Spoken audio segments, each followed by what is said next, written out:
Walmart plans to automate 65% of its stores within the next 3 years in order to speed up its or e-commerce fulfillment center. The move follows the announcement of laying off 2,000 employees who fulfill online orders. Walmart aims to move around 55% of packages that it processes through its fulfillment centers through automated facilities by January 2026, which is expected to improve unit cost averages by about 20%. The company's investment in automation technology is part of its more than $15 billion capital spending budget. This year, this increased efficiency will support better inventory management of Walmart's rapidly growing e-commerce business. Walmart hiked its minimum wage earlier this year across the country, surpassing $17.50, which were expected to be reflected in March 2nd paychecks. Tom.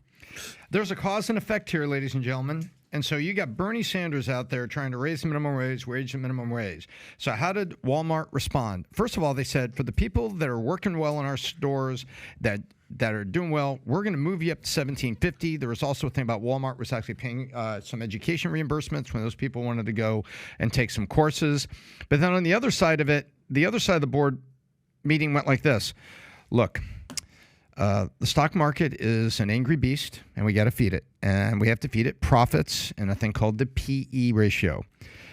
How much we got? We got $30 billion in cash. What if we take $15 billion of it and we invest in automation so we can keep the best people at $17 an hour, but we can compete with Amazon that's automating and doing Amazon Prime, and you can click on there and you can get a tube of toothpaste in an hour to your front door. I don't need Instacart. Amazon Prime, have you noticed that? Some things they'll deliver like in 2 hours. If you order it now, it'll be at your front door in 2 hours. Yeah.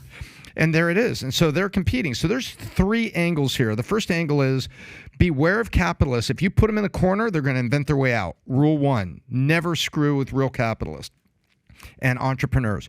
Rule 2, you know what? If you're going to force me to pay people more, I only want the best people. Yep. And so you better be the best, otherwise you're not going to be here. And rule 3, competition brings out an assortment of things that ultimately are going to be good to consumers, because you know what's going to happen here? On one side, you could look at labor and say, oh my gosh, my gosh, my gosh. On the other side, you know what I see? I see Walmart competing with Amazon so that people get efficient, low-cost consumer staples at a time when inflation is up. So I look at the other side and say, hey, there's going to be an Amazon and a Walmart competing so that people on average middle American incomes can afford to get things in the face of inflation. And I think that's important. But that's what I see here. I see about 3 things moving around. Yeah, I'll tell you one thing that we learned in the last literally year, maybe 2 years, when we had Andrew Yang sitting right here where Vinny's sitting right there. And this is after $5 trillion was printed of stimmy money. And he was the biggest proponent of universal basic income, UBI. That was his whole message when he ran for the presidency in 2016. And or was that 2020? Whenever he was running president. Okay, I think it was 16. No, 20. And Pat said, well, make the case for UBI now, Mr. Yang. He's like, we just gave out everybody money. How we doing?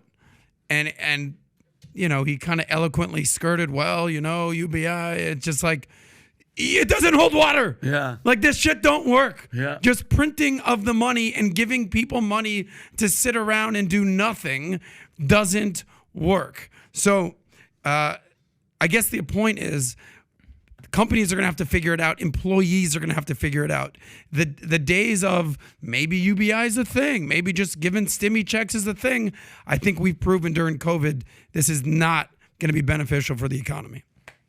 No, I have no idea what you guys are talking about. So he's like, I'll just take my. I just no. You know what I said in my head? I'm like, is Walmart bad now, or like, are there robots there? When I read automation, I go, so wait, are AIs taking over our jobs? So if you like this clip and you want to watch another one, click right here. And if you want to watch the entire podcast, click right here.